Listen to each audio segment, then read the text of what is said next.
we may as well just remain standing for the national anthem that we all need to sing before proceedings begin. We'll sing the national anthem and the AU anthem as well, please.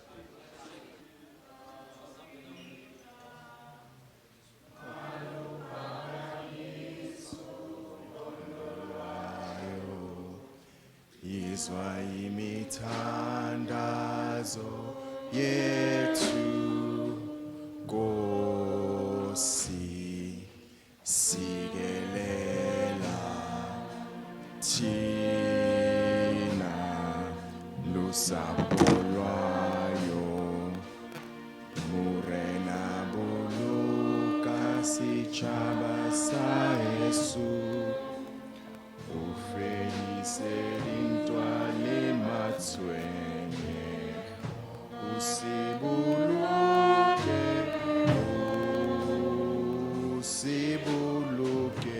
sichabasa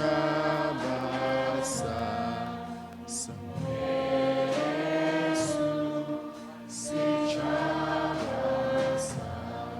South Africa South Africa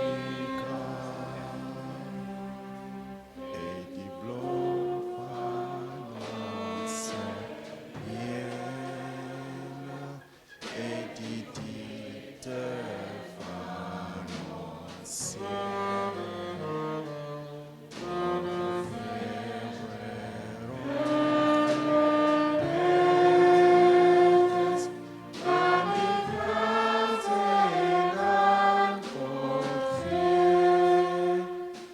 Sounds the call to come together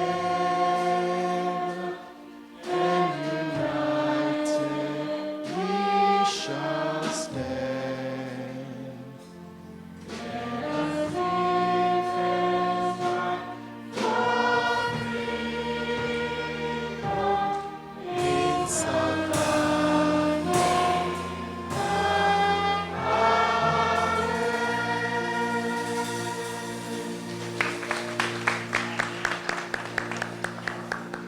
Thank you very much. You may be seated. And we're going to start things off with an opening prayer. And I'd like to call on the Anglican Bishop, Alan Kanamir, to come and help us out with an opening prayer. Bishop. Thank you, Mr. MC. Greetings, brothers and sisters, honorable ministers, and esteemed guests on the platform here. Before we say a prayer, so behind me sat a lady with an angelic voice. I was treated to some beautiful harmonies coming from behind me. And I thought I must ask her to lead us in a chorus before we say a prayer. Please.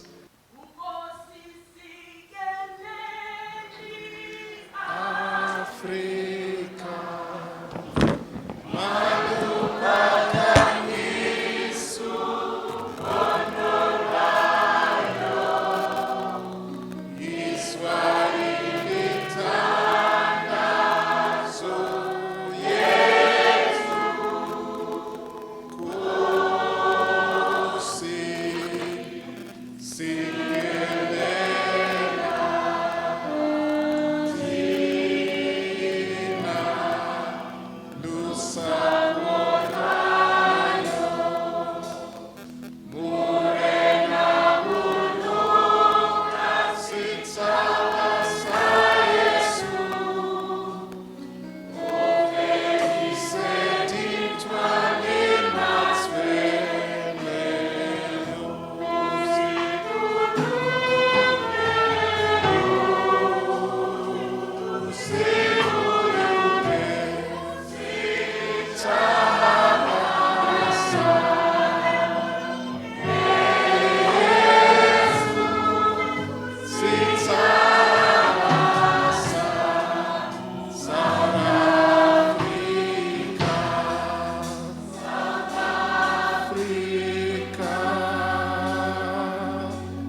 If this was a church service, I would say to the congregation, today we forget about preaching. We just sing. If you sing like that, you must allow me to hold before you the word of God as we remember a man of God amongst us today. And the word of God comes from the book of the prophet Isaiah, chapter 51, verse 1. Isaiah 51, verse 1. This is what it says. Listen to me, you that pursue righteousness, you that seek the Lord. Look to the rock from which you were cut, and to the quarry from which you were hewn. Isaiah 51, verse 1 is a scripture that the prophet holds before the people of God at a time when the spirit of God's people is at a complete low. They live under Babylonian bondage. Life is tough and hard and challenging. Their temple is destroyed. Their leaders are compromised. And they are demoralized, the people of Israel. And the prophet rises amongst them, and he brings this word of God, and he says to them, look to the rock from which you were cut, and to the quarry from which you were hewn. The prophet goes on to say, look at your ancestors. It's the rock from which you were cut. Look at Abraham. Look at your matriarchs, Sarah.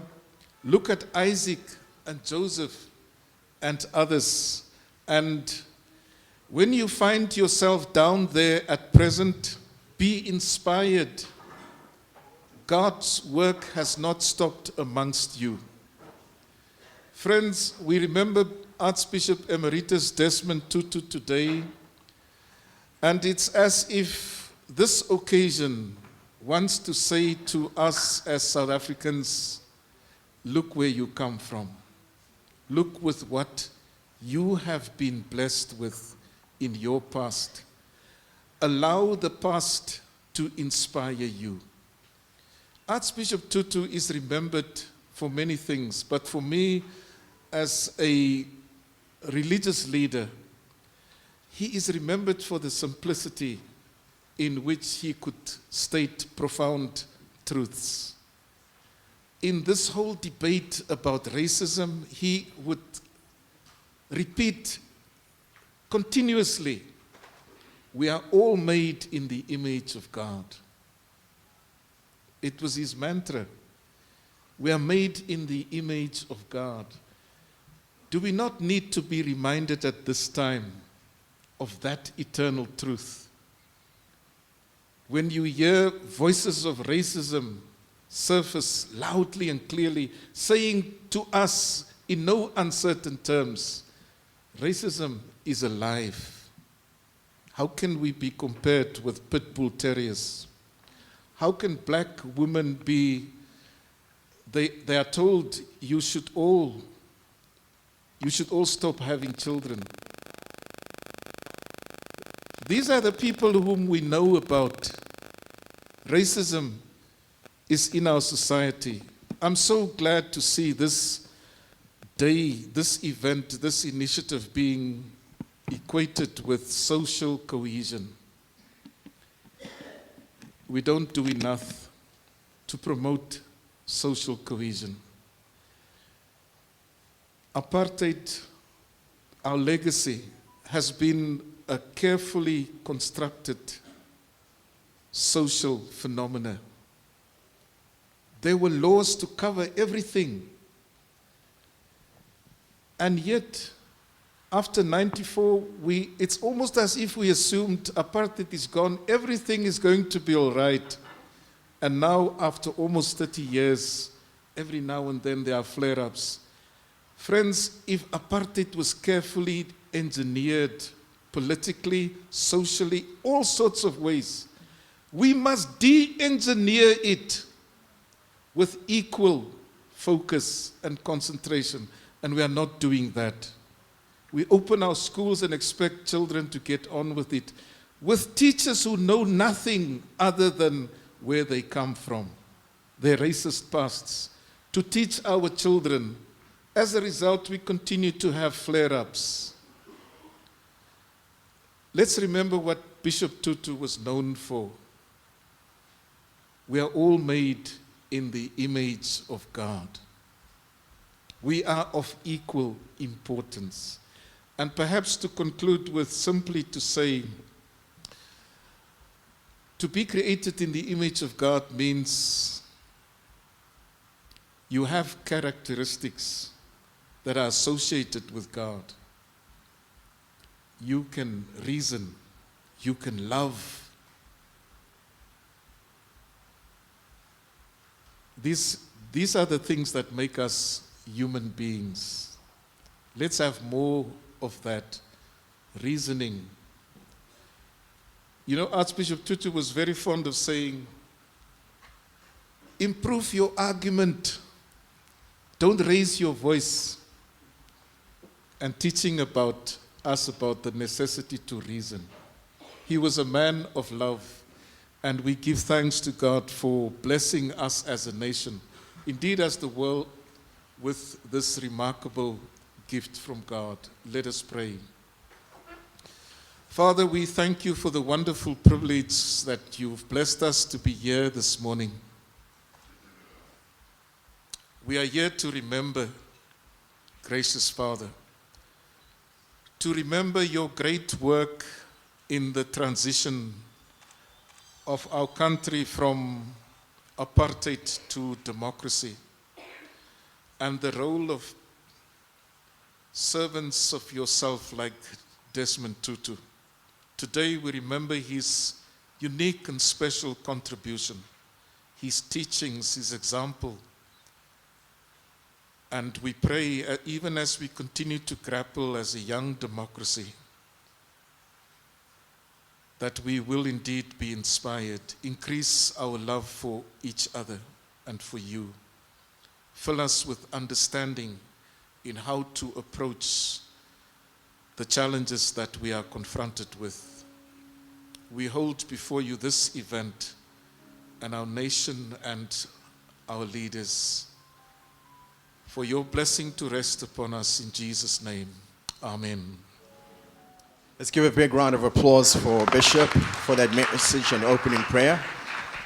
Thank you so much. Everything you've said here this morning, Archbishop, is very true. In fact, you touched on something that is very topical in the country at the moment, as we are here to talk about social cohesion.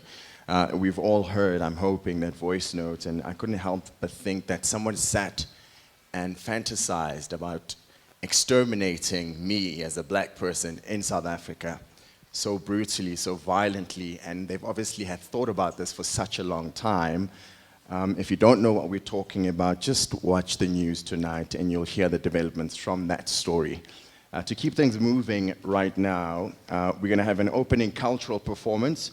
I'd like to call upon our praise poet, Matalane Mokhatla, to come and give us something. I'm telling you, Mr. kwa mrolo isaraka mutela manyama. Pisia mwana pala sikatani. Oro mi pisia na ishupa le watu kali shika ngwarisi alefaka na marua manga isha watu mashagerepa.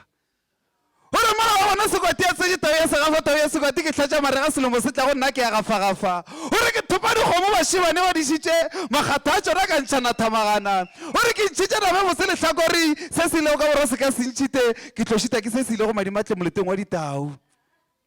Ora go menna ke tlo go se ka jela tela go botsa phopotela ka mo je thamaga. Ore kwa phahla di go ka lesadiwa le baratsona go mono. Ore mapo le tebele a o thuwa tsela leto. A fa e kwa di ja o yona tawe ba thula di pisa bokoni yona tshitshila manyama. Ore ka borana ke le sehlana ka re go ja ka gafela manong. Ke ga fetse phiri tsa tata ngwana na nkhumelo ka ba ka kona le mongwa mogopo ke tlo go ikonera ga ile go la ga molefe. Ore he ona go botsa mojalodi. ga o le pudi nna ke le mampampa theledi o re phatla mo le tšampotšiša bošoare e ba go lena o la bagalo mang o re nna kana ka re ke komaselebo moletšo mogolo wa mabokanyane o re kwa ntshekitše ka tlhago ka serola kgoro wa ka ba wa mosengwana ya banke o lle ke pheko tša motse o megologwane ka basa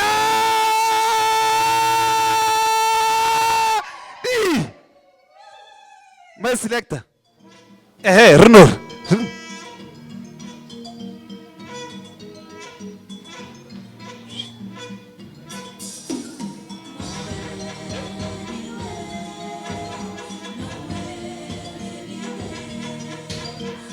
can we go like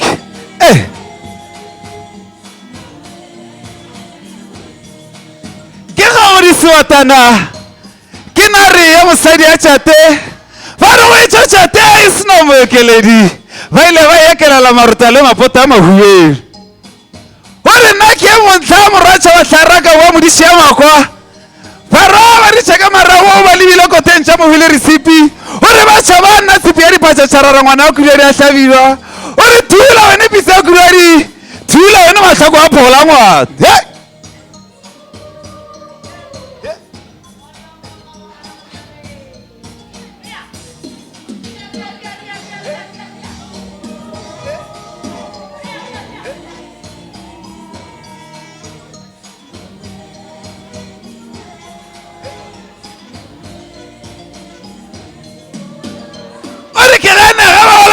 mahulišaneng ano ka tubatse ka re ntumelela theko ya lerumo o gara setšokotše a re ko sola mašaedi ko sola ba le ba gore ga nna mokopa tšate selomela tsenyi o re ke se gotlela nkonyama ka dieta mohlako wa re a phola ngwatu o re ke di bolai di polela di bobatša mohlako a la maruta a mahuedi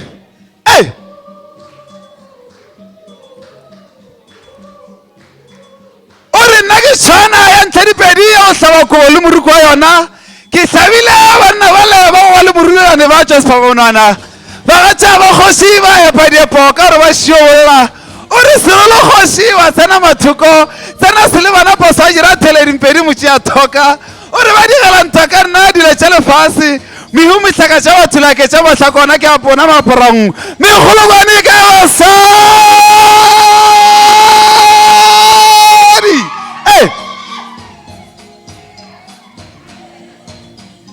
ke matalane mokgahle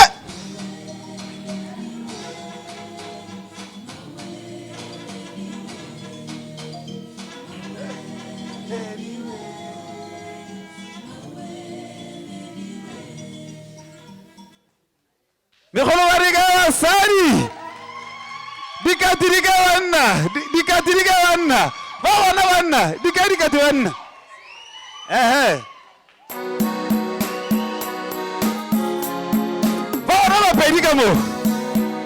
bapedi ka mo megologwane ka basadi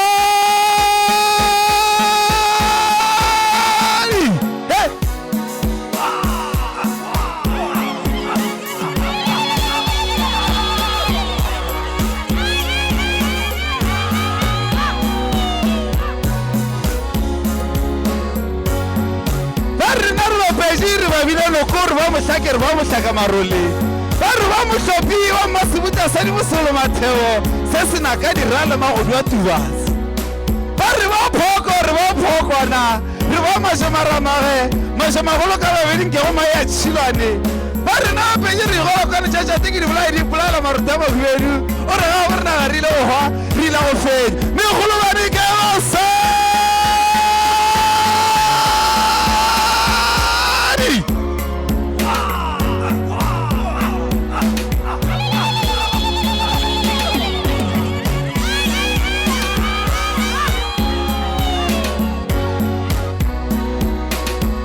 esa va la titular.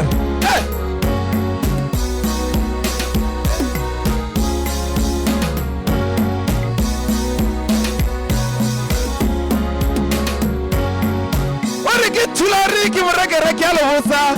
Ore ke spitla sa bangana. Ke spitla mpasang kwana phasa magarlei. Ba re go ba wa lobosa tletse mo taga molomo. Wa banke ke kgome tshwana, nke ke kgoma silili saraka wa tebe.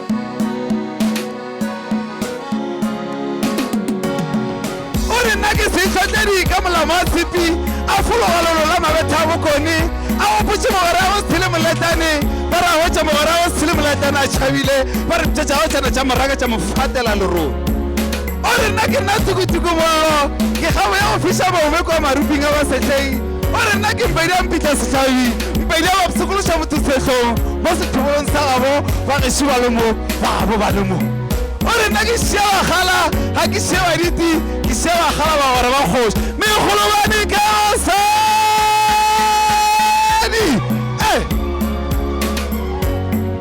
ke matalane mogatlo mohuere takola leitlho morotsa wa kopano godimo ba re ke patlhe bosoli bjata batlale ga a sa tlapa nnang ka jana ešila tšao ke masekelebe megolobane ka basadi.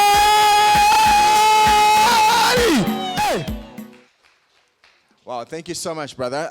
Just to remind you, we are streaming on Facebook, so if you can, right now, go to the Freedom Park SA Facebook page using the hashtag Social Cohesion Advocates. That is the trending hashtag we'd like for everyone around the world, because we've got audiences from around the continent watching us this afternoon. And for the sake of time, and because our Honorable Minister Nathi Mthethwa has to leave, we're going to keep things moving quite swiftly. I'd like to call up next with a welcoming address, the CEO of this very structure that you and I are gathered. That's the Freedom Park, Miss Jane Mufamadi. Let's give her a big round of applause.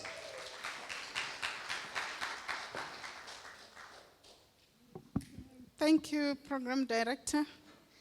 Our Minister of Sport, Arts and Culture, Minister Nathi Mthethwa.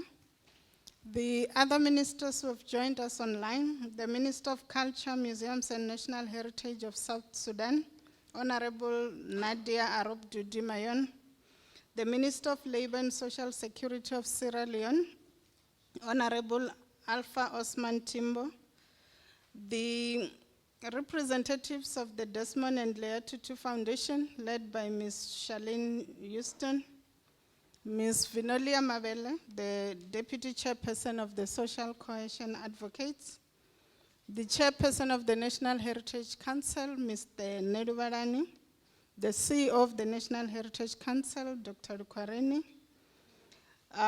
Dr. Gakhalane here, our veterans. I've seen Tate Muilwa amongst us.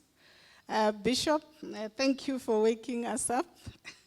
Ladies and gentlemen, Dimasiar. We also do have a very vibrant panel. Some members are here amongst us, the SRC President of UNISA, the SRC President of the Northwest University, and many other eloquent speakers who are experts in different fields that you will get to hear this afternoon. We are delighted as Freedom Park to welcome you all here this afternoon as we celebrate the integration of Archbishop Emeritus Desmond Tutu to the Gallery of Leaders. For us, it's not just the dialogue on social cohesion and diversity or just the simple launch of the banner, but we are honored to be the fiscal host of the whole program and what it means, which is not a once-off. We are honored to be adding Minister today, yet another hero in the Gallery of Leaders. This is a space where we honor national, continental, and international leaders who made outstanding contributions to our understanding of the concept of freedom and humanity. The Freedom Park was conceptualized to celebrate our freedom, democracy, and by honoring those who sacrificed their lives for the freedom that we enjoy today. And the central theme of Freedom Park basically devolves around the struggle of the people for humanity and freedom.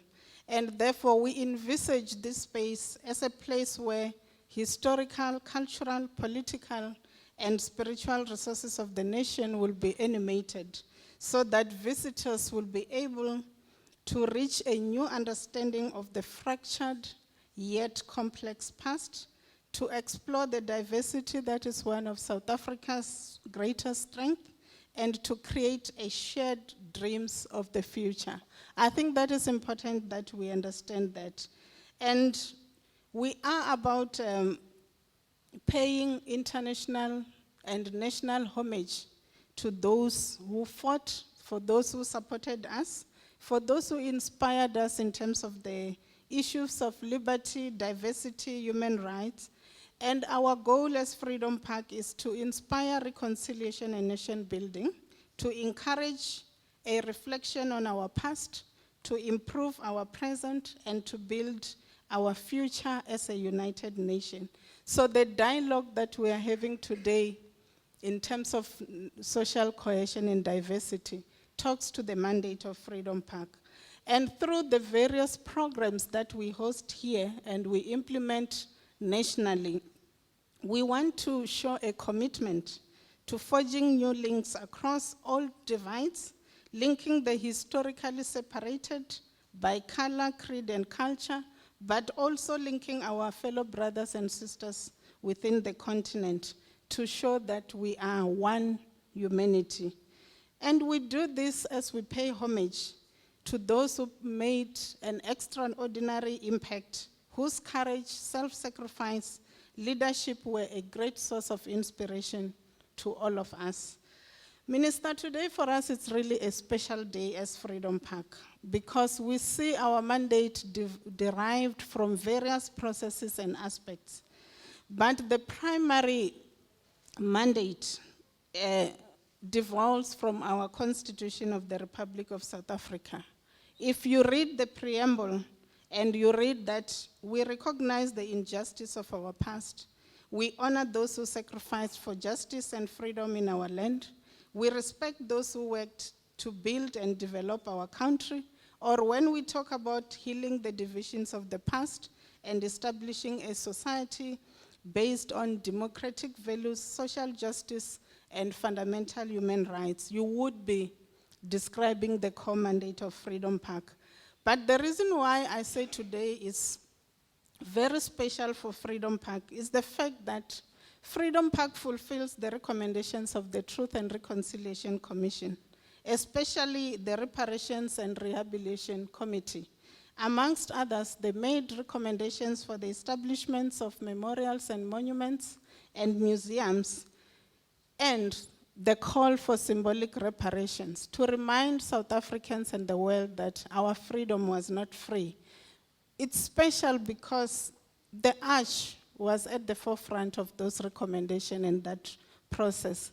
And therefore, we have come full circle today as we fulfill that mandate, but by honoring the architect of that report and that recommendation, which as government we're enjoined to honor and to implement. And we want, Minister, to acknowledge and appreciate your commitment for hosting and facilitating this. And in trusting Freedom Park to be the physical host, to become that permanent reminder, as the Arch has said. We know the Archbishop has been honored nationally and internationally, but they say charity begins at home. So what you're doing, we hope it's a small contribution that will serve as a permanent reminder, an educational center for the young people to remember that there are those who came before us, who bequeathed us the freedom that we enjoy today. And we hope soon, Minister, you will be launching our interpretive center on a permanent exhibition, the Gallery of Leaders, where national, continental, and international leaders have been honored, and which will become an exhibition in various platforms. It will be mainly digital as we move through the fourth industrial revolution, but also we have physical exhibits. You will see just a snippet of what we will do in the Gallery of Leaders, an extract of how we are going to honor the Arch. You are all welcome. Please visit Freedom Park, our different spaces, the museum, the Garden of Remembrance, and also our spiritual spaces. Thank you. Dolevu, CEO. To keep it moving, I'm going to call on Ms. Vinolia Mabele to come and explain to us what the purpose of this event is. She is the deputy chairperson of the Social Cohesion. Thank you very much, William. And greetings to everyone present here today. I want to acknowledge the presence of the Minister of Sport, Arts and Culture, Minister Natim Tetwa. I want to acknowledge the presence of Minister Timbo, who's joining us virtually, all the way from Sierra Leone. Of course, he is the Minister of Labor and Security, and is joining us virtually. They will project on the screen just in a minute. And also the Minister of South Sudan, who is also going to be joining us virtually. I would like to acknowledge her presence today. So we have Honorable Alpha Timbo and also Honorable Nadia. We are very, very excited to have those ministers that are present here today. I want to acknowledge the presence of the foundation, the Tutu and Leah Legacy Foundation. Ms. Tutu, who is present here, we are so excited to have you here today, especially because, you know, as young people and as social cohesion and the department itself, we are really about embracing young people. And of course, now as we have the granddaughter who is joining us today, thank you very much for being here. I want to acknowledge the presence of the CEO of Freedom Park, Ms. Jane Mufumadi. All right, so ladies and gentlemen, thank you very much for being here today. We are so, so excited to have you, and of course, the civil society that is present here today, the young people that are here who are excited to be joining us on this dialogue. I'm really looking forward to it. And I think in my capacity as the Deputy Chair of Social Cohesion in South Africa, ours is to ensure that, you know, we ensure that today is about remembering the values that the Arch has instilled in all of us, you know, and carry them forward in our everyday lives. As the Bishop has already mentioned earlier on, that, you know, the racial, separation nowadays, we need to really look into that. And today, as we unpack the conversation, that's what will be happening. We'll be having a dialogue which really just is a reflection of the values of the Arch. And that's where we need to see South Africa moving towards unity, towards peace, and towards social cohesion and inclusion of everyone in society, especially not forgetting the LGBTQI+ community. So without taking away from what the CEO has already mentioned, so today when we came here, I wish that everyone could have seen at the back, because we started with the laying of the wreaths, which is just to honor the Arch. And so Freedom Park has the Wall of Fame, and I would like for everyone to actually take an opportunity to go around and see where the name of the Arch is engraved, because today is about the induction of the Arch into Freedom Park, into the Gallery of Leaders, which CEO has already alluded to. So we did put down the wreaths to honor him, and we are of course going to be unveiling his banner. So the Gallery of Leaders at Freedom Park is a tribute to some of the leaders whose leadership qualities and achievements have been pivotal and inspirational in the struggle of freedom and humanity, nationally, continentally, and internationally. Desmond Tutu is one such leader who stood out as one of the world's most iconic leaders. His work at the TRC also contributed towards the formation of Freedom Park, because we know that he did lead the TRC Commission. In recognition of Tutu's contribution towards the fight for freedom in our country and internationally, it is befitting to induct him into the Gallery of Leaders in recognition of his exceptional contribution of humanity and freedom amongst many roles of him at Freedom Park's Gallery of Leaders. The purpose of the induction is to serve as a symbol and celebration of his legacy, and as a humanist, more so, to highlight his single and outstanding role as a chairperson of the TRC, which Nelson Mandela gave recognition to by wishing for a shrine that will honor those who suffered the wrath of apartheid. So we know that in October we were celebrating his birthday, and we are now ushering into the month of reconciliation. And I would like for each and every one of us, as we usher into the month of reconciliation, and as we are about to have this dialogue that's going to be so powerful, to remember the values that he instilled in all of us, and to carry them forward in each and every one of us as we move forward in our daily lives. And as champions of social cohesion advocacy, because social cohesion is not only a responsibility of the department or of government, but it is for each and every one of us to be a champion of social cohesion. And I would like for us today, as we leave this place, to take forward the message and to be the champions of social cohesion, because we can see that our country is really broken and so divided. And it's something that we cannot turn a blind eye to. So before I close, I just want to also just recognize the president of GFORM, which is the Journalists International Forum of Journalists. They are joining us all the way from Nigeria as well as the United States of America virtually. So ladies and gentlemen, please enjoy today and let us make this event trend, because that's why we have young people, right? Social media, right? So yes, let's log on to the website and make sure that this event trends and everybody knows what we are all about today. So thank you very much.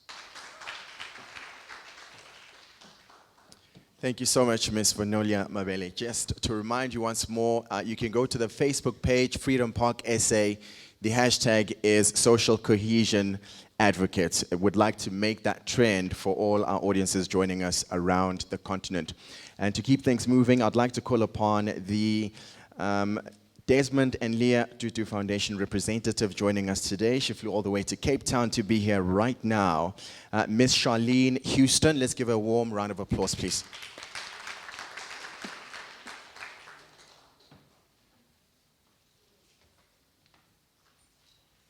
Good afternoon, everyone. Sightseers. Before we go ahead, I would like to invite you just to imagine with me quickly a world where little boys feel loved and nurtured, and where little girls grow up to feel safe and find loving men familiar. Thank you. Program Director, Honorable Minister, the ministers joining us from Sierra Leone and South Sudan, our host, Ms. Mafumadi, Bishop Kannemeyer, family member Nyaniso Tutu, the Deputy Chair of Social Cohesion, Vinolia Mabele, and all distinguished guests, I greet you this morning. I want to start by thanking the Minister and the Department of Sport, Arts and Culture and Freedom Park Heritage Site for this initiative. Mama Leah Tutu knows about the initiative, and while she's still in mourning, she appreciates deeply that the nation is honoring the Arch. Mama Leah and Archbishop Desmond Tutu started the Legacy Foundation because they know that the work of nation building is not yet over. We've won our political freedom, but there's so much more to be won, and there's so much wounds to be healed. And so the foundation aims to contribute by encouraging and supporting uncompromising voices of courage in South Africa, but also in the world. And so it's very exciting to look at the panel for this afternoon's discussion, to look at the young people bringing their voices to the table, and young people present here today. One of the ways in which we want to support young leaders and voices of courage is through our exhibition that opened this year in March, called the Truth to Power exhibition. And please, when you come to Cape Town, you must visit the exhibition. It recalls a painful past, but a past from which we've overcome, led by women and men of integrity. And it also, in this exhibition, reminds us of the unfinished work of building a free nation. And it also encourages you, especially young people, to take up the baton. We go through a journey through the eyes or the experiences of the Arch and the South African Council of Churches, but also the interfaith movement at large. So the story goes, we journey through the dark days of apartheid to freedom, through resistance and then freedom, and even to reconciliation and the beginning of the healing work done at the TRC, using the Arch as a story device. And you'll see why the Arch is a global icon when you go through the exhibition, and you begin to see how he's used every opportunity where he had influence, always to champion the needs of the poor, the needs of those oppressed, and to challenge injustice, whether he was a teacher or whether he was a preacher. Later on as chairperson of the TRC, even as the General Secretary of the South African Council of Churches, he was always using the platform that gave him influence. He understood that he had a responsibility to use those platforms for the greater good. We remember that as the General Secretary of the South African Council of Churches, he championed the sanctions campaign in the 1980s against the apartheid government, and this campaign brought the economy to a weak point, paving the way for negotiations. It was one of those things that paved the way for the negotiations that brought us freedom. And so, I want to remind you of a quote from the Arch that speaks about the importance of embracing our diversity. Seeing that today's panel discussion focuses on diversity, the Arch said, differences are not intended to separate or to alienate. We are different precisely to realize our need for one another. And to end off, Program Director, I'd like to share a poem written by another national treasure, James Matthews. He wrote this poem last year when the Arch passed away, and he says it's a poem dedicated to Archbishop Desmond Tutu. I thought it fitting to read this poem today as we launch a banner, because he talks about the Arch as a banner.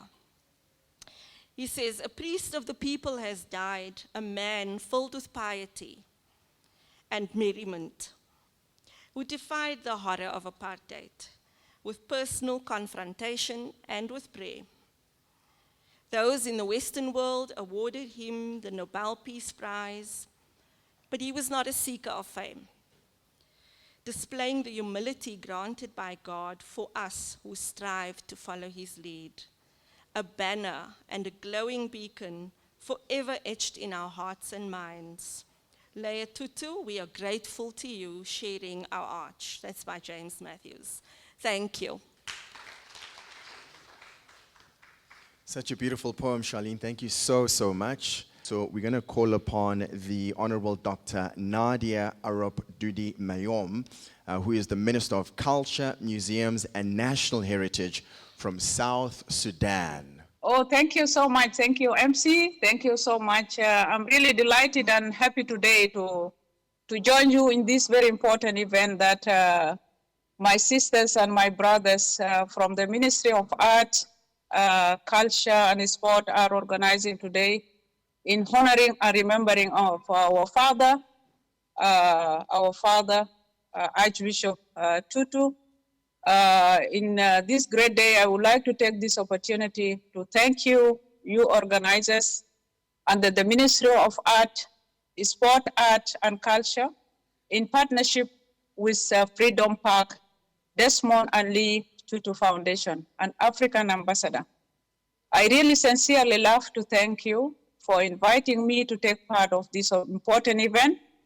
And I would like to pass my special greetings to my two colleagues, the Minister of Art and Culture Sports of South Africa, my brother Nate, and our brother also Honorable Usman from Sierra Leone, for having join us in this very important day.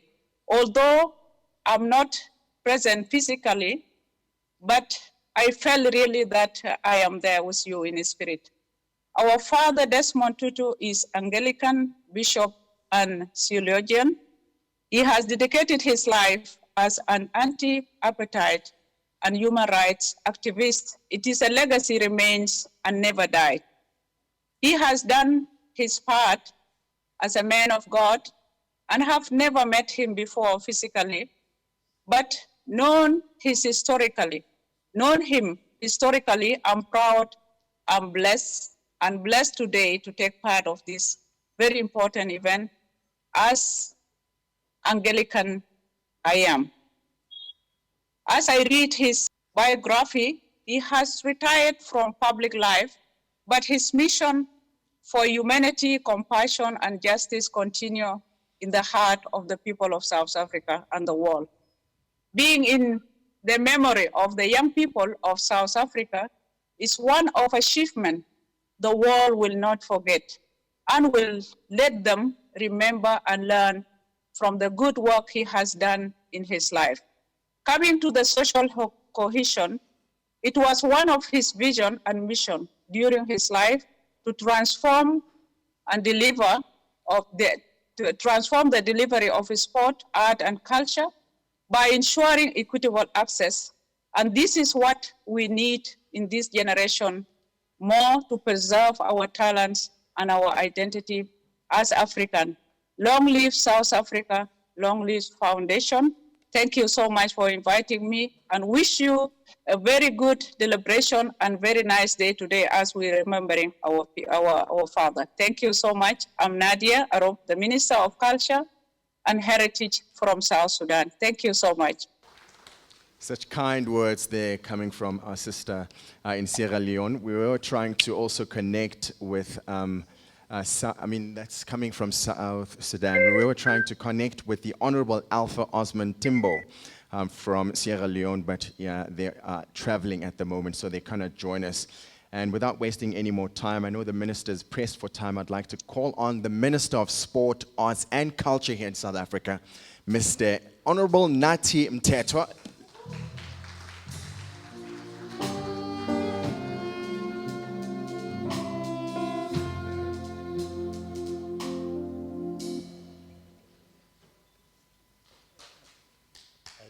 Continue. But thank you very much, Program Director. I want to recognize the family of the Arch, the foundation. The granddaughter is here. The foundation. Another member of the foundation had to leave. Saki Makozoma, who was with us here.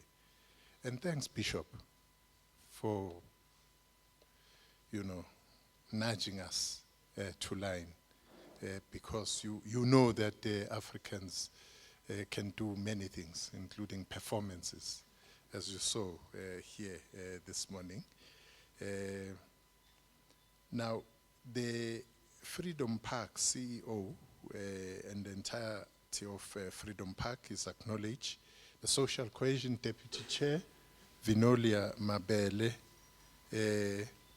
the Minister whom we couldn't connect of Labour and Social Security in Sierra Leone, Honorable Timbo, the Minister of South Sudan who has just spoken to us. Yes, I don't see your panelist, Vinolia, you had Mluli, who was supposed to be here, but I know him, I didn't see him.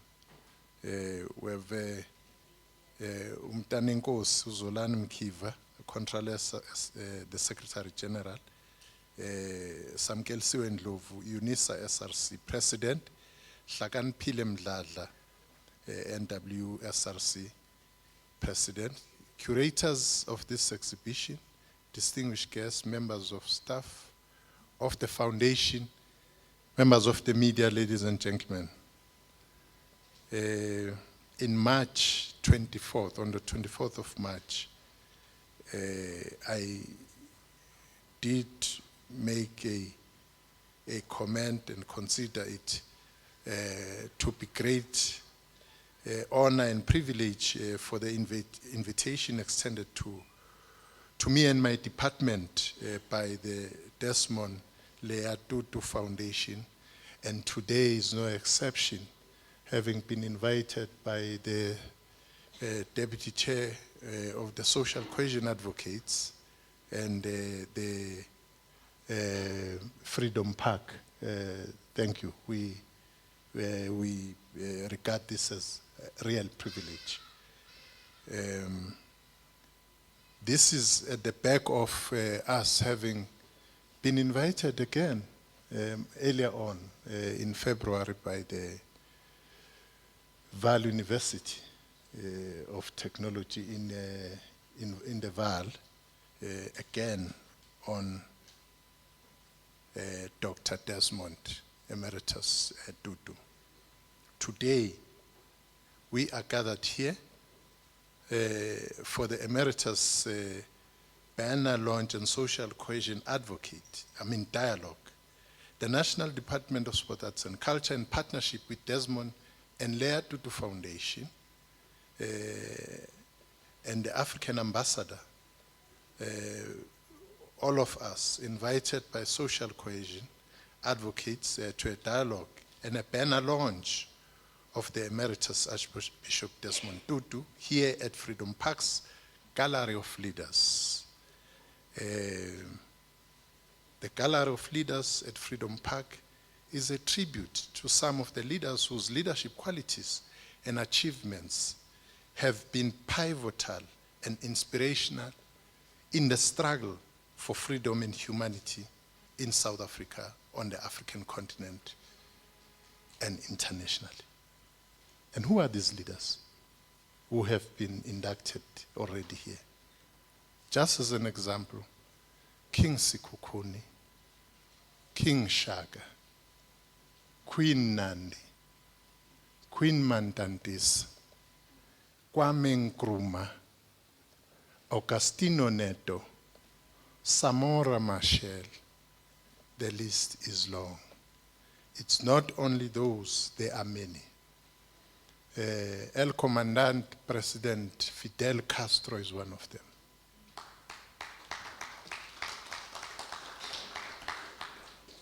Ernesto Che Guevara is one of them. Now, we were here about 3 weeks ago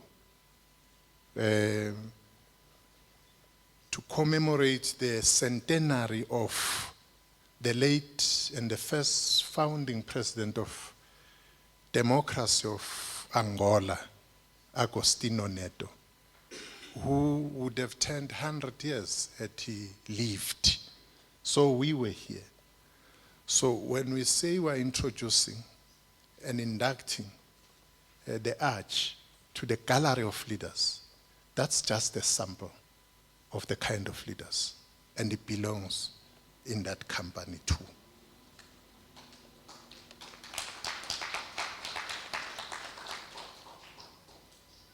The Department of Sport, Arts and Culture, the entire government, the Desmond Tutu and Leah Tutu Legacy Foundation and the Freedom Park, together with Social Cohesion Advocates, are unanimous on the fact that Archbishop Desmond Tutu was one such leader who stood out as one of the world's most iconic leaders.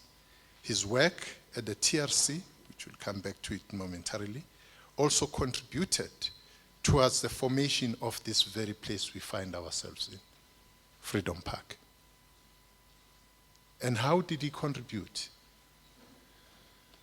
Archbishop Desmond Tutu, through his work in the TRC, talk of the reparation of the victims of apartheid. Reparation in many ways. And one of the ways which talked directly to our mandate as the department was the symbolic reparation. Symbolic reparation, he ordered with his team that there should be monuments like this, where nation will come and reflect about itself look at itself. Look at how it's traversing the road to total liberation. He also said that there has to be memorialization of heroes and heroines who died in the struggle for freedom in this country. So, ladies and gentlemen, we are not mad people. When you hear us saying that we'll no longer have a place in our country called Grahamstown because Lieutenant Colonel Graham was the most vicious person against Amaxhosa. He would kill for fun. And he called that maximum terror against Amaxhosa, all the way from England. And we said, in line with what the Arch directed us to do, we will wipe away in the face of South Africa such elements and ensure that we do what the Arch said we should do, memorialize the heroes of our people. That's why today in South Africa you don't have a place called Grahamstown. It's Makhanda, it's Ngcele, that place now.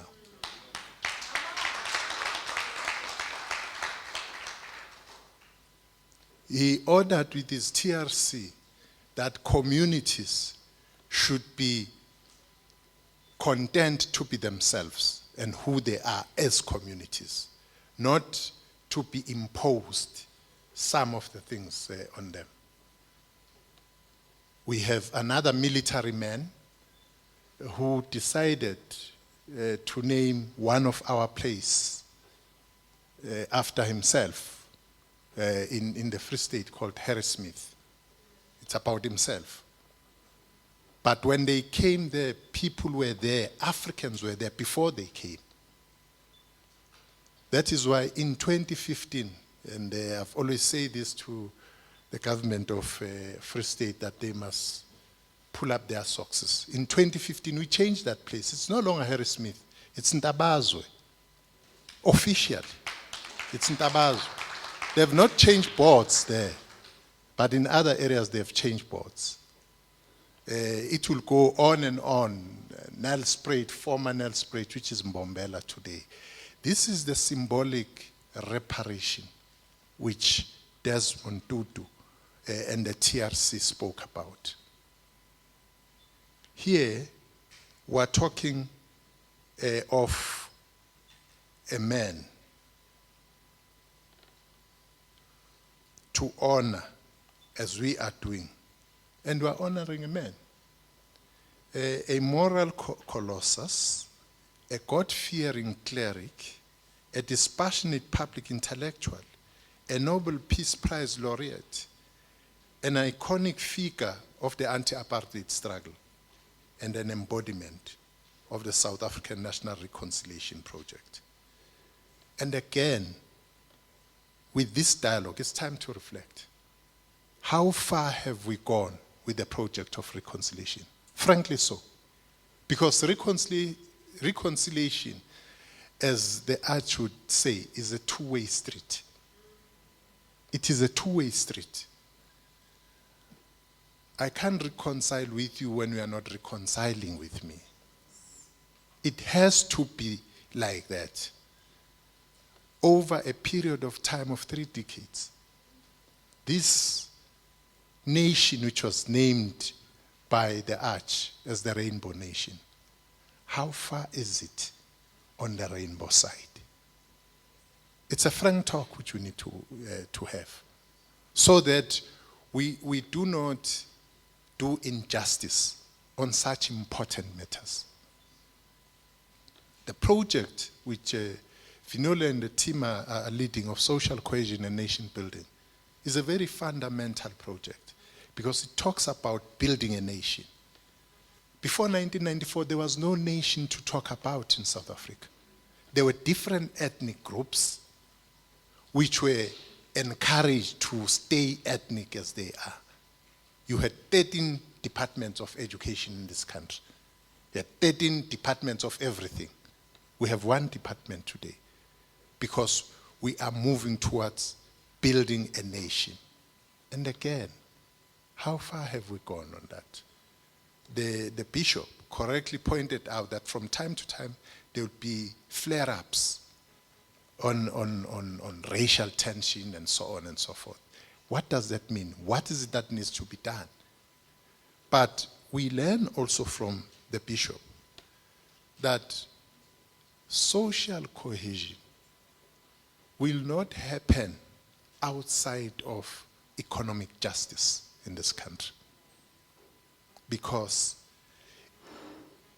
fundamentally, the oppression and exploitation of the majority of the people in this country have been about their position economically, have been about how their own culture was distorted, have been about how they were made to hate themselves.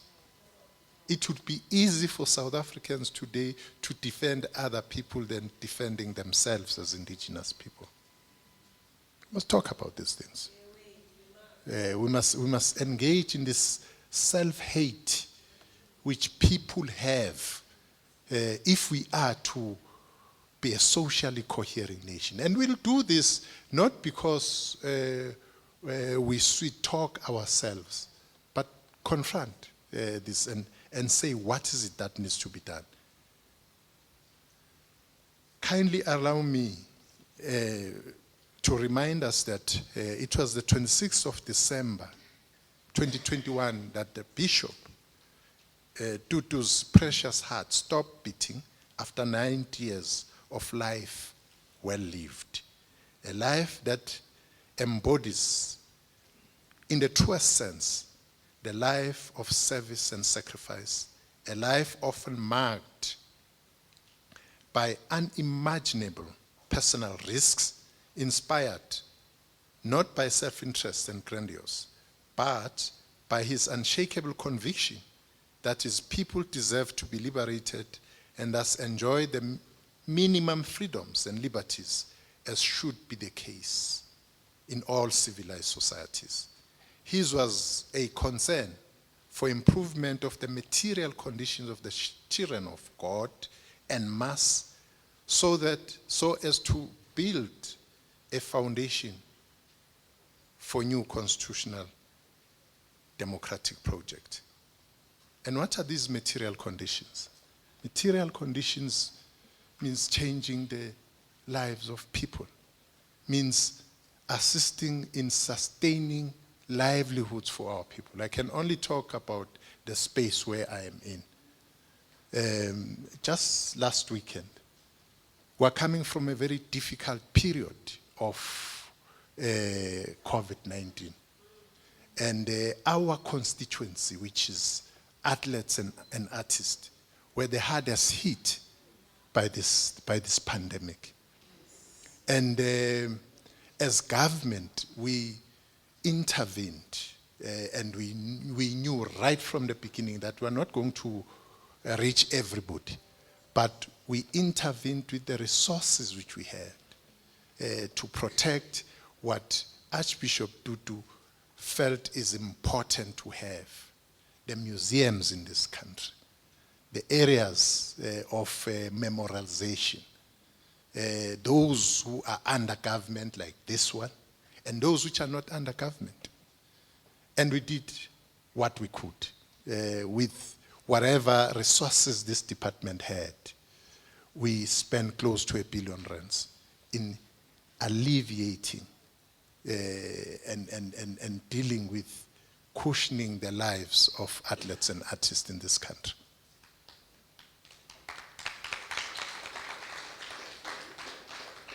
And as we spent, we were also at the same time protecting employment for artists and athletes. We were doing that. Post-COVID-19, Because part of the problem with COVID-19 is that people could not be free to showcase their talent, to do their work, and ensure that their craft pays them the bills, which is very important for anybody to live. These are material conditions we're talking about. Just this last weekend, or last week, including Friday and Saturday, we supported financially close to 350 artists through our flagship program, the Joy of Jazz flagship program. I am saying that not only artists who attended the Joy of Jazz, but we also sent artists, which is something we do all the time. We send artists here in South Africa to Tanzania and expose our artists there through our program called the Seasons Program. So it was South Africa season in Tanzania for the past 2 weeks. And my deputy is still there. One of the people who came back, a Maskandi artist, is here with us. Dr. Kowa, Buselan Kowa, is one of the people who was there. So I'm saying that the material conditions have to be changed, because some of you would know that we were with the President of the Republic of South Africa on a state visit in Kenya. In Kenya, last year, again, we sent South African artists to Kenya to showcase their talent and expose them to international platforms. Now, when we went back with the President this year, about 3 weeks ago, the Minister of Sport and Culture in Kenya remarked and said that South Africa's arts is loved throughout the continent. And he said every weekend they've organized night festivals on Amapiano in Kenya. I'm mentioning this because when it comes to the vulnerable in society, Archbishop Tutu really had this in his heart. He was an artist at heart, you know. Whenever he would take platform, greet people, he would do things, you know. So he was an artist at heart. I'm just mentioning this, that it's not once-off things. That's why I'm telling you not only about what happened last week, but what happened last year, but also what happened in 2016. When we took South African artists again to Gabon, a French-speaking country. After they've performed, all of them were there, known names here in South Africa and others who are up and coming, because all the time we get everybody on board. When they were supposed to leave, the Gabonese said, no, you are not going to leave the stage. You must perform Sarafina, because this year is the 30th anniversary of Sarafina in Gabon. Gabonese telling us that.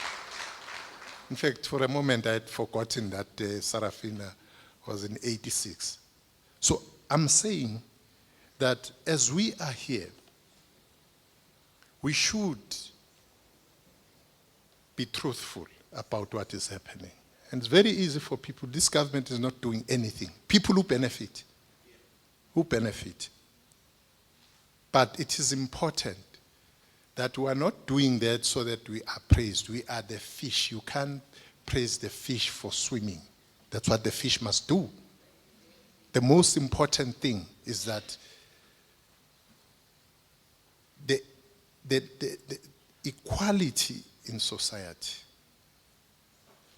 equitable share of the resources of the society, is what drove Archbishop Tutu, and he would have wanted to see people living a better life in the true sense of the word. The Arch may have passed on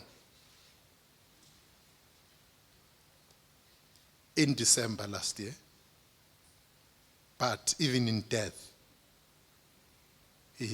Tutu still remains the standard bearer of founding values of the post-apartheid society, as enshrined in Section 1 of the country's constitution, which includes, amongst others, human dignity, equality, non-racialism, non-sexism, supremacy of the constitution and the rule of law, a multi-party system of governance that is responsive, accountable, and open. It is equally fitting, excuse me, and timely that we gather here today to unveil this exhibition and participate in the dialogue on social cohesion and diversity in the year of unity and renewal, protecting and preserving our human rights gains, which the emeritus Archbishop Tutu would have been very pleased to experience and to see us work firmly towards. He fought all his life. He fought for those living with HIV and AIDS, at the risk of pitting himself against the mostly conservative church hierarchy. We saw him standing resolute in his conviction that the rights of LGBTQIA+ community matter. The same was as guaranteed in the rights in our constitution. We've seen them doing a lot of things, and amongst them, we've seen them even challenging government. It took a curious interest in the invitation sent to me with the invocation of the phrase, speaking truth to power. Emeritus Archbishop Desmond Tutu spared no effort in calling the executive authority to order.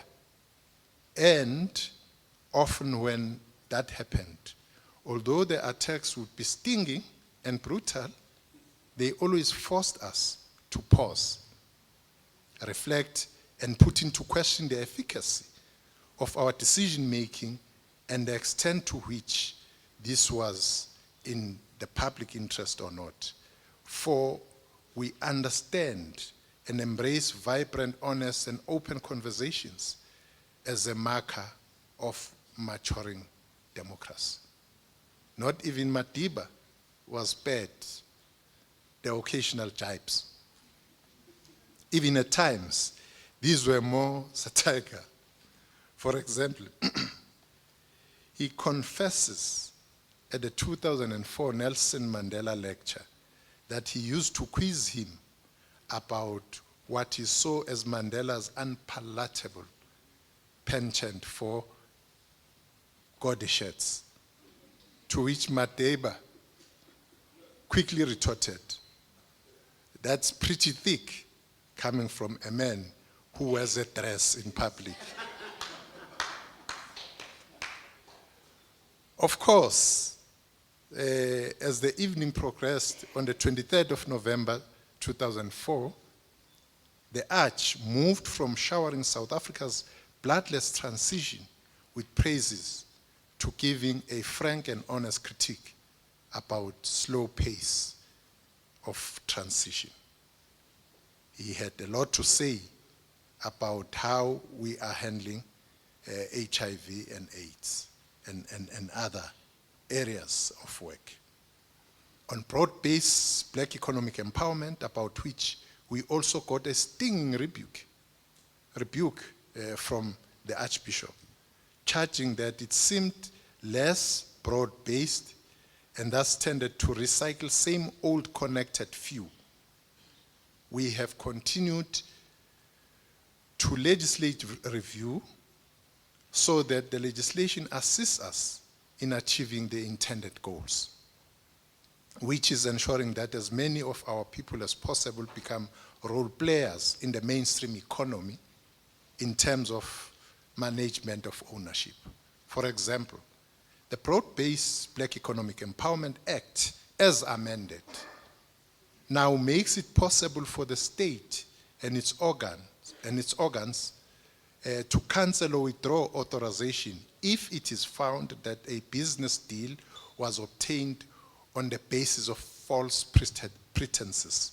Also, there are incentive schemes to support black-owned businesses so that established white businesses do not exploit black business owners and use them as fronts. The legislation, as revised, now also has a penalty regime as a way to deal with unscrupulous businesses. I wonder if we would have paused, would have reflected as government, had he not rebuked us, particularly on this matter. Because he actually stood and spoke on behalf of the majority of the people. And so we are here to ensure that even in death, what Emeritus Archbishop Desmond Tutu fought for and espoused dearly remains an integral part of the nation's collective memory. And thus, there can be no better way to demonstrate that than to launch public exhibition in remembrance of him. This is indeed part of the cultural revolution that we support as the department. What we are gathered here to do and witness is at the very center of the transformation of the heritage meta-narrative.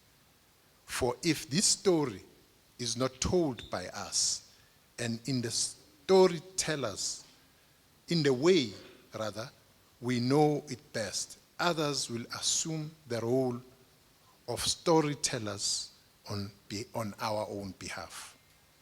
And there we run a risk of cultural subjugation, about which Ngugi wa Thiong'o warned us in that same Nelson Mandela lecture in 2004. Of cultural subjugation, he lectured as follows, and I quote, "Economic and political subjugation are obvious, for you cannot convince a person who has lost his land to forget the loss. The person who goes hungry to forget his hunger, and the person who bears whiplashes of an unjust system to forget the pain. But cultural subjugation is more dangerous because it is more subtle and its effects long-lasting. Moreover, it can make a person who has lost his land, who feels the pangs of hunger, who carries flagellated flesh, to look at those experiences differently. He or she has been drained of historical memory of a different world," close quote.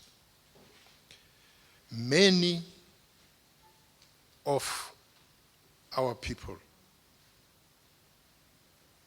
are victims of this. And how we're going to be measured is how sympathetic and the empathy we would have in resolving to change their lives for better. May the memorial and the social cohesion dialogue be a constant and timeless reminder of all the teachings we learn from the gallant Emeritus Archbishop Desmond Tutu. I can confirm that our country's democracy is gaining traction, guided by our constitution and the teachings of our icon of peace, prosperity, and equality, whom together with the founding father of our democracy, Nelson Mandela, has set us on the path of transformative constitutional democracy. These are the giants who understood the importance of constitution. They understood that the constitution is not cast in stone, it's a living document. it must speak to how people feel. If there is a need to amend the constitution for whatever reason, including issues of land, so be it, because at the end of the day, we have to ensure that people in South Africa live a better life and everyone has a place in the sun. Thank you for your attention. Yeah, let's keep those round of applause going. Minister, don't go away too far. I need to ask you to please unveil the banner, which is the reason why all of us are here.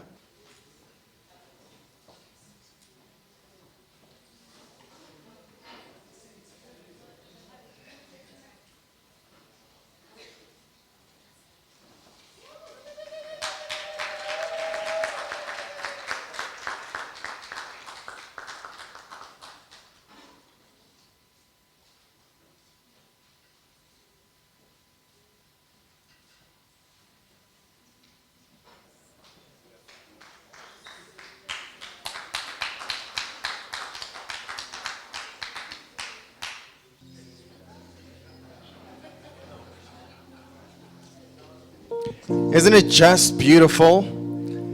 If you want peace, you don't talk to your friends, you talk to your enemies. That deserves a big round of applause.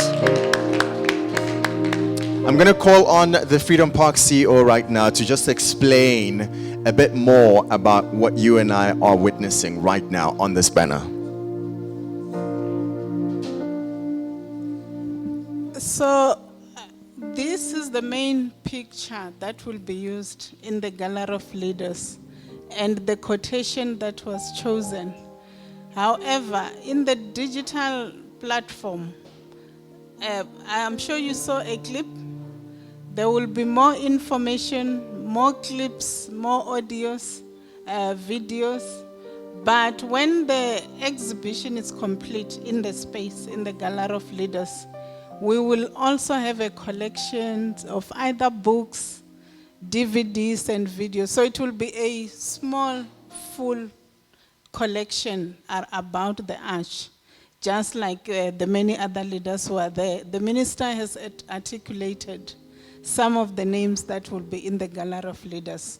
So it's a hybrid exhibition. It's mainly digital and with little physical collections that when you come, you will be able to see and interact with.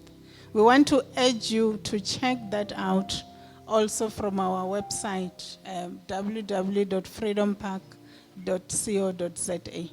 Thank you.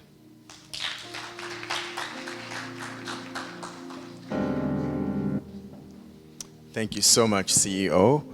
Right now, we'd like to start our panel discussion. For the sake of time, I know the minister has to leave, so I'd like to thank you, Minister, for having joined us here today.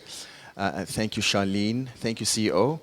Thank you, Ms. Tutu and Ms. Vinolia Mabele. Let's give them a round of applause as they exit the stage. Joining our panel discussion right now, and to remind you as well that we are streaming this event live on the Freedom Park SA Facebook page. The hashtag is Social Cohesion Advocates, and let's go out there and make a trend on the socials. Joining us for the dialogue panel discussion on diversity are Samgelisiwe Ndlovu from UNISA. She is the SRC president. She'll join us virtually. Here with us today is Hlakaniphile Mdladla, who is the Northwest University SRC president. I believe she is here today. Please won't you come and join us on stage, young ma'am.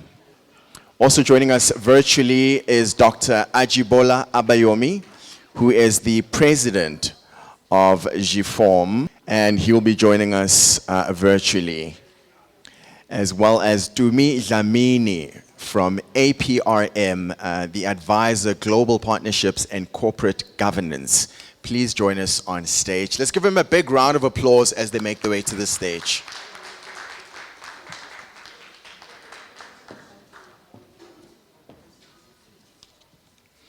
Okay, so I think we can just start because you and I are here physically, right? There are others who are going to join us virtually. Dumi and Hlakaniphile. When we talk about social cohesion and diversity, just for the layman, how would you just want someone who's watching us right now to understand what that means for a South African in 22 who's been watching the news for the last 48 hours? There's a woman called Belinda Mago who's literally sent out a voice note saying, I as a black man should be killed and banned and not a pit bull. And you know, a woman like my mother, my sister, my aunt should consider having their uteruses removed so that they don't give birth to us as black men. That is the conversation happening right now, which spells a lot of hatred that is still amongst us, a lot of healing that still needs to happen for us as a nation, obviously. You know, there's a lot going on. There's a lot going on right now. How would you just unpack that for us? Thank you very much, Program Director, and good afternoon, everyone. My name is Tumi Dlamini, and I represent the African Peer Review Mechanism, which is an organ of the African Union.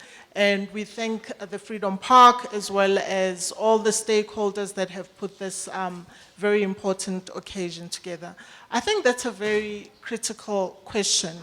And obviously within the context of South Africa, it's even critical today, more critical today than it ever has been in the life of our democracy. Cohesion simplistically entails the ability of the people or a nation, in this particular instance, to work together in peace, without conflict, without fear, and without any kind of thinking, negative thinking or negative connotation towards those that are different from you. So it doesn't necessarily mean that we have to be one in the sense of we all have to have no differences.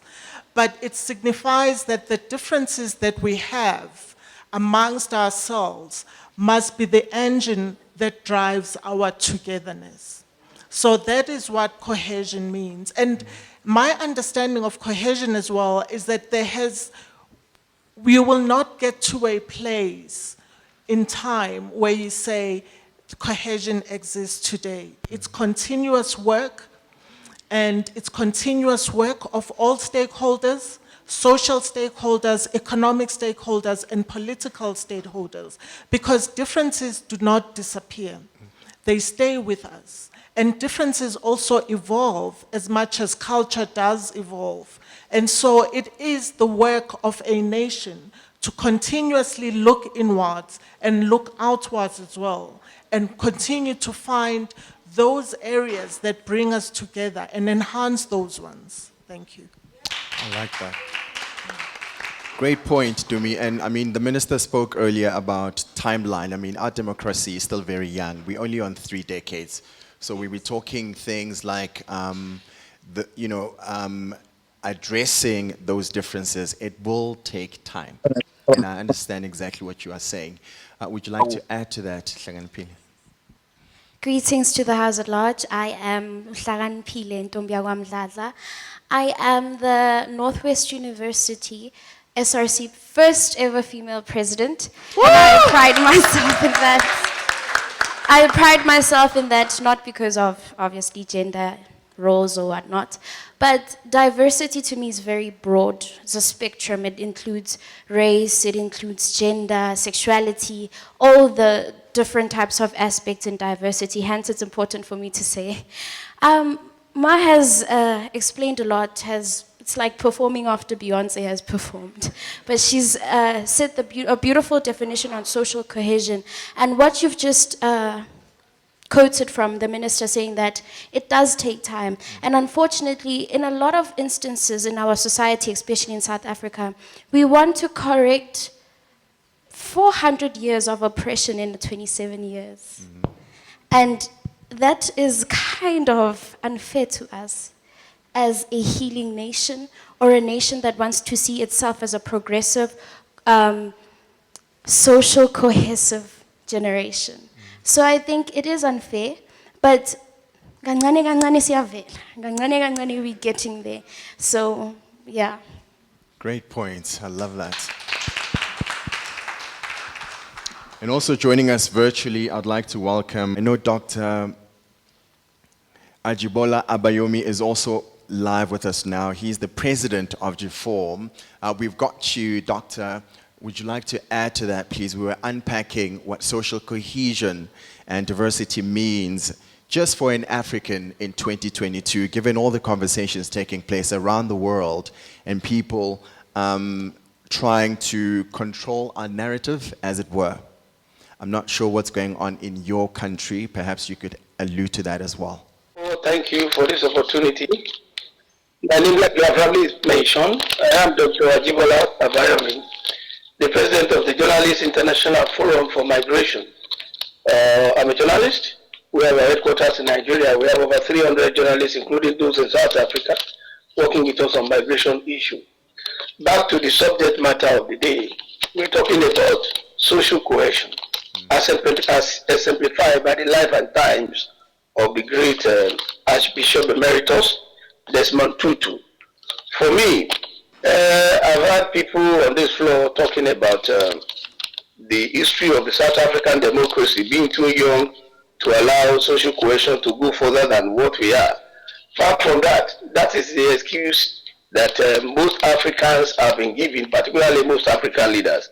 I want to give kudos to the government of South Africa, but I want to say that social cohesion, forging unity, having one nation beyond South Africa, even at the level of African Union, is something we can do if we have more leaders who are honest, if we have more leaders who are committed to growth and development in their country, first of all, like Desmond Tutu.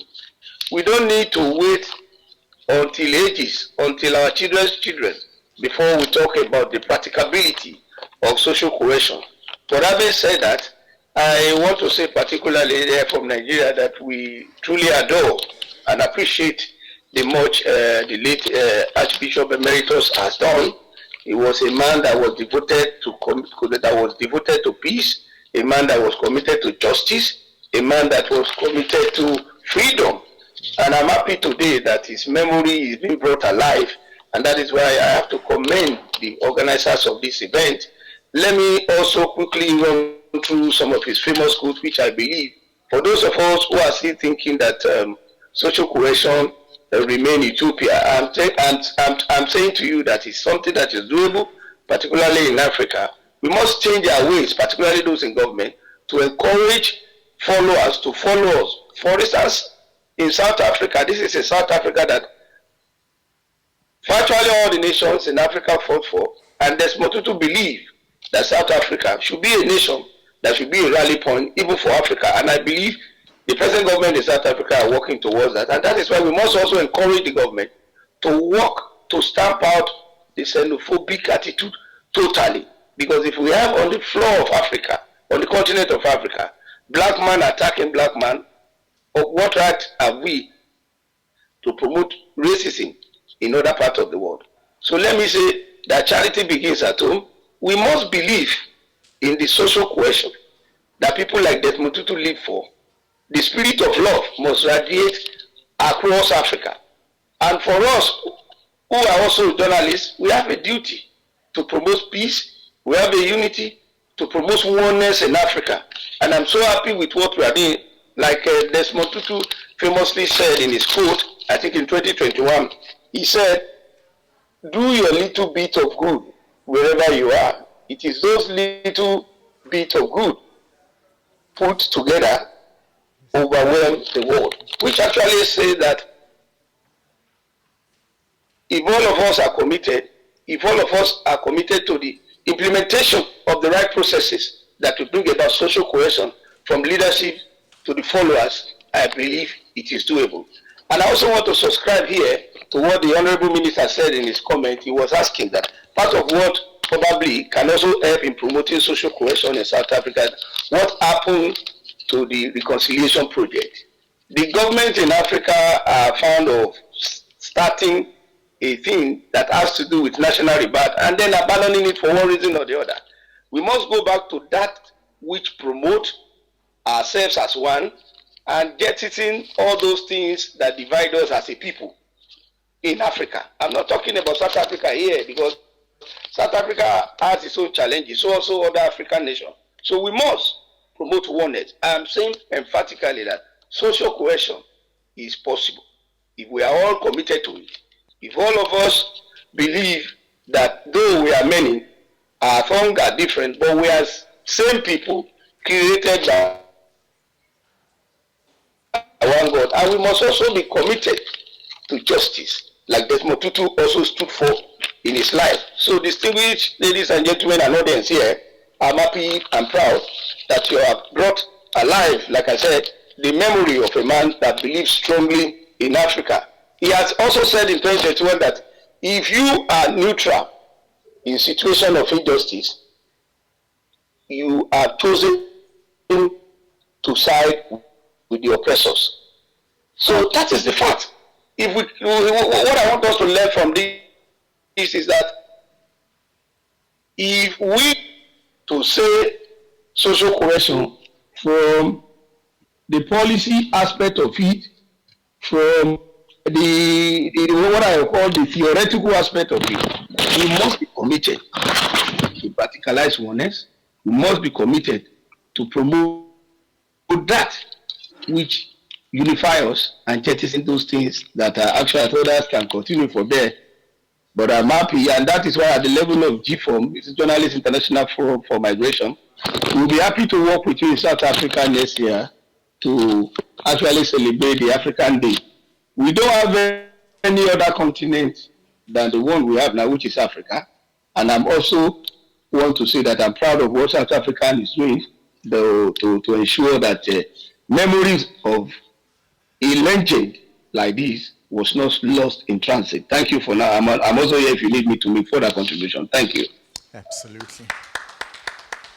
Thank you, Dr. Ajibola Abayomi in Nigeria. I think the huge premise of social cohesion and diversity for me, it also involves nation building, something you touched on very specifically to me earlier on. And just for the purposes of our audience here today, maskhuluma nation building for ugogo Sekaya, who needs to understand what that means in the context of where South Africa is right now. Sisakhuluma nge-nation building le utata uTutu wayekhuluma ngayo ngo-1994 benotata Mandela, or have things progressed a bit, and what should we be focusing on when we talk about nation building right now? I think, as a starting point, I would like to start where Hlakanipile ended, Sure. which is we tend to be very impatient with ourselves when we talk about nation building, and we think 27, 30 years into democracy, we should have this right. And that's not the case at all. I mean, if you look at the United States of America, 2 years ago, they commemorated 300 years of transatlantic slave trade. Right. And yet, if you look at what happened in the country 2 years ago, you saw the uprising. And as a result of George Floyd's murder. And so we have to understand, I think, as a nation, that this is a journey. And I think, to some extent, I know that as a people, we tend to blame our leaders quite a lot when we see things going wrong, and quite rightly so. But there's a certain part of ourselves that we need to say, we also bear the responsibility. And for me, where I look to the leaders and blame them, was that there was never enough explanation, and maybe they didn't also understand it at the time, that this was going to take work, that it wasn't going to happen in 1994, neither was it going to happen 30 years later or 100 years later. That we were starting a process, that 1994 was not South Africa acquiring freedom. 1994 was the start of our work to acquire and achieve the state of freedom. So if we had understood it in that way, we would therefore have understood that each of us bears the responsibility. Back in 1994 today, and as parents, we would be teaching our children that they also bear the responsibility. They would understand it in the same way that Hlakanipile does, and so will her children. And that's how I believe we should have been able to frame this whole freedom project that South Africa was embarking upon in 1994.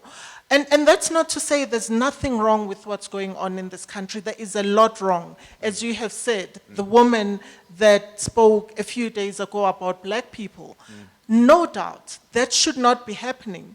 But we also have to understand that the fact that she has spoken in the manner that she has is an indication that we need to continue to do the work. It's not an indication that we are failing. We are not failing yet. So my sense is, to answer your question, you said, what would I say to Ugogo, who says, what does nation building mean for me? So to Ugogo, I would say a few things. Of course, for Ugogo, her needs, her economic needs, her social needs, that the government has to provide. No doubt about that. So coming from the organization that I come from, which promotes good governance, I would look to the leaders and say, we need to deal with issues of corruption, and we need to achieve and promote good governance in this country. That's what nation building means to Ugogo. But on a personal level, Ugogo, I would say, Gogo, please speak to your children's children about where we've come from. We must not forget. Our children must not forget. Their children must not forget. Our stories must be told. And I guess that's where arts and culture comes in. Because if we continue with our stories, then we understand our responsibilities, the responsibilities that we bear for the next generation. Sure. Thanks. I like that. I like that history part, and that's particularly why I mentioned Ugogo, because she would have the understanding, as someone who has lived way before my parents, where the country was compared to how I'm experiencing it as a young South African today. A very great point there, Dumi. Thank you so much. As we wrap it up, I'm going to just come back to us right here. Hlakanipile, perhaps. You can just weigh in there.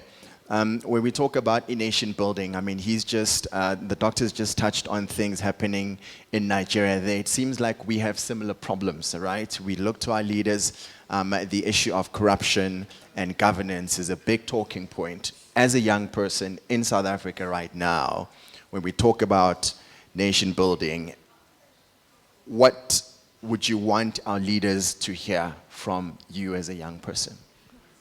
Honestly, a lot, but to summarize, as much as we have so much in common, like corruption, and we also have the commonness of being colonized.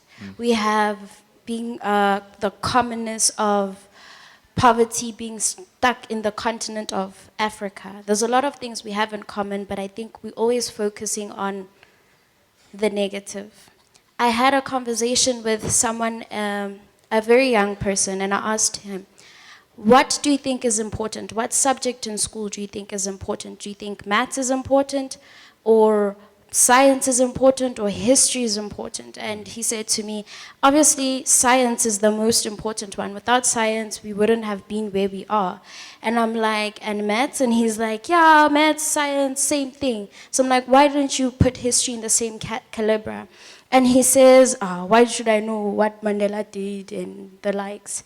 And I said, in order for science to be continuous, or even maths to be continuous, we need to learn about Pythagoras, someone who was there in history. So it's really important for us not to neglect history or forget where we come from in order to come with solutions that are affecting us right now. The importance there's something to remember. Yeah. That's a good point. Sorry. The history that we come from, and the frustration that we want to quickly, fastly develop it and forget and neglect it. nation building, where I would start is that building needs a foundation. And if our foundation is laid on revenge, on regret, even after Mr. Desmond, Archbishop Desmond Tutu has said that we should reconcile and the likes, it is up to people who are older than me to impart the knowledge of my history in order for there to be progression.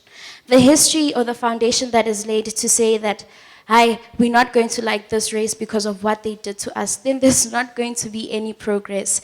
The quote that's there that says, if you want peace, you don't talk to your friends, you talk to your enemies, is one thing we should do as a collective, and talk to our enemy being corruption. We are not against each other. If we were against each other, we would have made more Belindas in this world, and that is something we don't want. For someone in youth and someone in leadership, what I want to tell leaders in Africa is that it takes a lot of skill, courage, time to be in the position that you are in. For us to look up to you guys, make a mark that even the historians that fought and shed blood to be where we are right now shall remember. Oh. Please do me a favor, tell the other 2000s to think the way you do. Because the moment we talk about history, right, they flinch and like they don't want to entertain that conversation.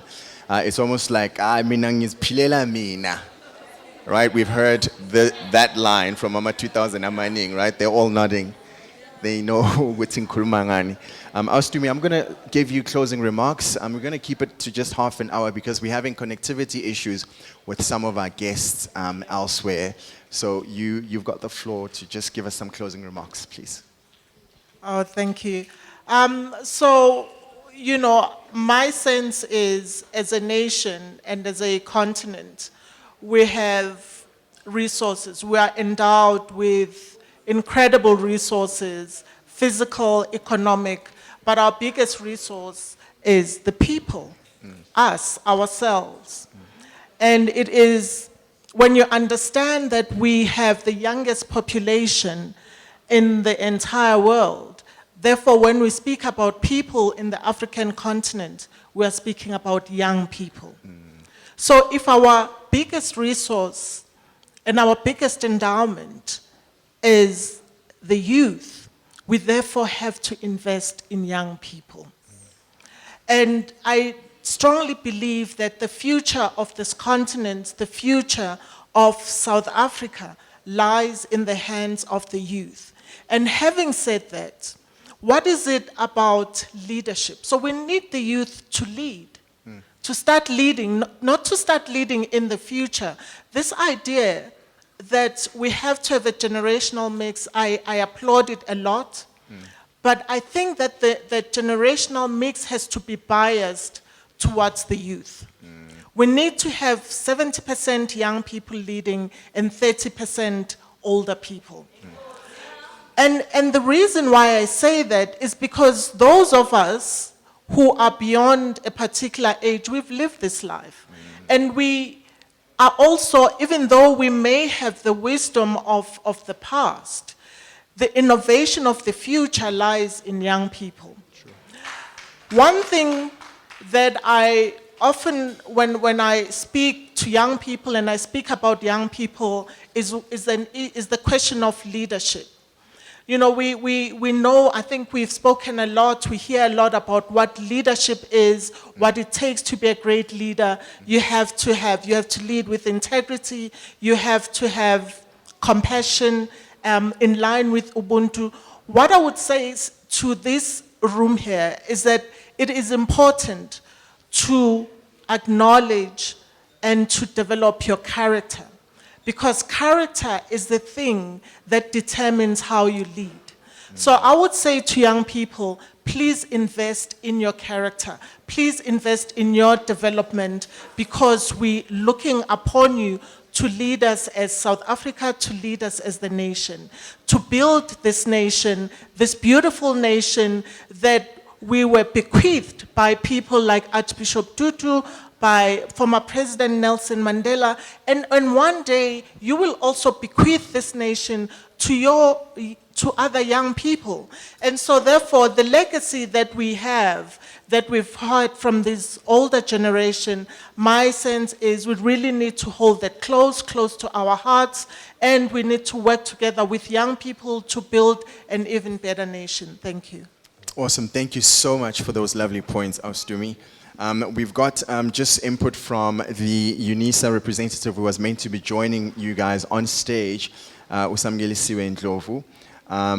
She couldn't be here, so she sent in her speech, so I'm going to read it out loud for the benefit of our audiences who are also tuning in online. The revolution is defined by human history. The working class proletariat defines our struggles, which we as South Africans, the clergymen of all times, Comrade Desmond Tutu is one of the examples of those who became the fathers of our democracy, the oppressed people of this world. It is with disdain that the destructive forces have overlooked or left out within the definitions of history. The South African Students' Congress is well aware of the role and acknowledges the role of those of their times, and shall be the true reflection of our own history. The hypothesis for the transition to socialism is to rid the pro-monopoly and liberal democracy. The class must, in a reciprocal form, control the inputs and outputs of the gains of their labor. It is what must define our history. Now, as the youth of today, we shall engage on an endless war against gender violence. It is for us that we define our own history as the class of the proletariat. As ordinary people, we support and shall stand hand in glove with the revolution of the left and working class. Historical events define the collective role of the people of Archbishop Desmond Tutu, I imagine they wanted to say. He's one of the examples which we as a generation should reflect on. We wish to be one of those who have stood for justice and human dignity. Thank you very much.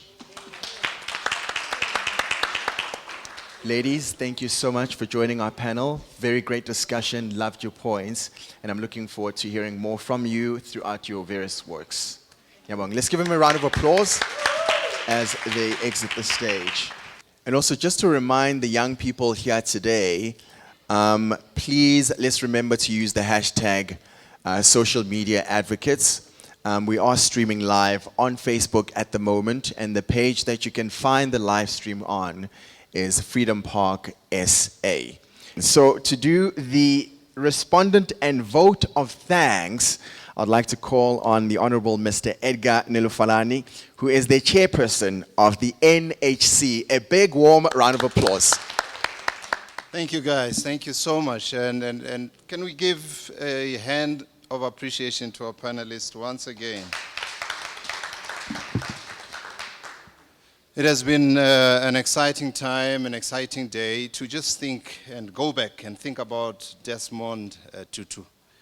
And for some of us who have grown up in a time of the struggle for freedom in South Africa, we have very different memories about that time and about his role in this nation. Because when Nelson Mandela and all the trialists were in prison, Robben Island and all over the place, he was the lone voice. And this was the man who could say anything, anytime. He's a man who was harassed on the streets and everywhere, and yet spoke the truth. He was the one man who could travel overseas and speak about South Africa, the South African issues, with great freedom. And so it's a time just to remember. But for the youth of today, the challenges are very different. Very different in that we have challenges, of course, that continue of poverty. There's still struggles of COVID-19 that have caught us, unaware. In China today, even as the World Cup is going on, the Soccer World Cup is going on, in China they are still in lockdowns, very hard lockdowns. And people have gone out of to the streets to protest against, these hard lockdowns. So it's a world that is full of a diversity of experience for many people around the world. As we speak now, there are people in the Ukraine that are, sheltering away from the striking bombs, whose power stations have been blown apart and they are in freezing temperatures and exposed. And so these are the diversities of experiences that people all over the world experience. In this nation, we've just embarked on 16 days of activism against gender-based violence. And this is one message that our young people need to get very well. As a young man grow up, they need to know how to treat a woman, and how to respect a woman, and how to not abuse their strength and their power against a very, fragile part of our lives. And so these are things that we need to learn and appreciate. We've had great inputs from our panelists and on leadership, youth coming into leadership. You're not just born a leader, you emerge as a leader. And opportunities for leadership are open fairly for every single one of us. And therefore, we have opportunities to rise in leadership as young people and lead on the issues that bothers us the most. Any issue that bothers you is a call on your leadership. It's not a call for you to just complain. Because leadership is answering a need. And where there is a need and there is a vacuum, there is a call for somebody to rise up. So anything that bothers you is a call on your leadership. There's a statement, a famous quotation from Bishop Desmond Tutu that I want to read out. He says, "If you are neutral in situations of injustice, you have chosen the side of the oppressor."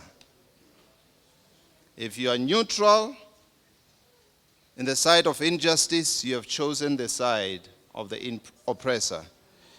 And he gives an example. He says, if an elephant has its foot on the tail of a mouse, imagine that picture, and you say that you are neutral, the mouse will not appreciate your neutrality.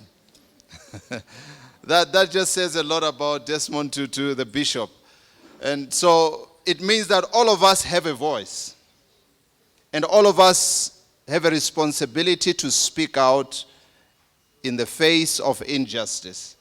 Because this is a man who fought against social injustice, political injustice in our nation. This is a voice that spoke to bring liberation. This is also a voice that brought our people together. I remember in those years, I had a book that was given, I think I borrowed it from a friend, a book by Desmond Tutu. And at some point in time, we were told that the police, because there were riots in our area and some of us as youth were involved in that, so we were told that the police are going to be searching. I had to throw that book away because my parents told me to throw the book away because I would be arrested just for having that book. Imagine a book written by a man of God and you get arrested for it and you have to throw it away. That is the ugly picture and history of apartheid that we should never allow to come and to rise again. And we have a responsibility as a people, even as the youth of this nation, to rise up and say the right things and point out to the right things and bring the change ourselves, because we must be the change that we profess. I just want to finish. I don't want to take much of your time. I know it has been a long day. Let me just finish by saying this statement. Great leaders are not necessarily those who emerge from nowhere, but those who emerge up from amongst us. This is what somebody said. Great leaders are not those obsessed with recognition, but with contribution. And many leaders are just obsessed with being recognized, being given positions and titles. Leadership is contribution, not a title. There's a statement by Ronald Reagan, the former American president. He says, "There is no limit in the amount of good you can do if you don't care who gets the credit." People want to get the credit. People want to know what is it in for me. That's why we have so much corruption even in our country. And if we are true leaders, we'll always focus on serving and meeting the needs of others. When leadership comes from the heart, people are no longer objects of manipulation, domination, but partakers in the quest for success. Leaders must be leaders who don't manipulate people and lie to people, but leaders must be leaders who lead people into the right direction. So we've heard lots about leadership here, and I believe it's a call on us to follow the example of Archbishop Desmond Tutu and to do the great things that he used to do. Use our gifts and our talents, our arts, as we heard the minister, to influence the world, to impact the world as we do best in South Africa. Thank you so much.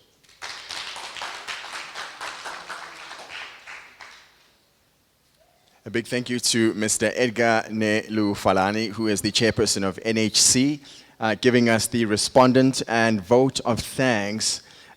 Just before we go to lunch, there's a musical performance by our band, the Blue Gum Jazz Band. They've been itching to go for a minute. This is your moment. Take it away.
I think you know this one, right? Sing along with me. Boni se zila, and then you say Aniswa Huli Fifi Hampe.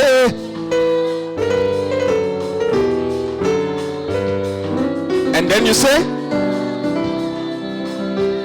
I love that part. Let's do the other part. Holiday. Haki.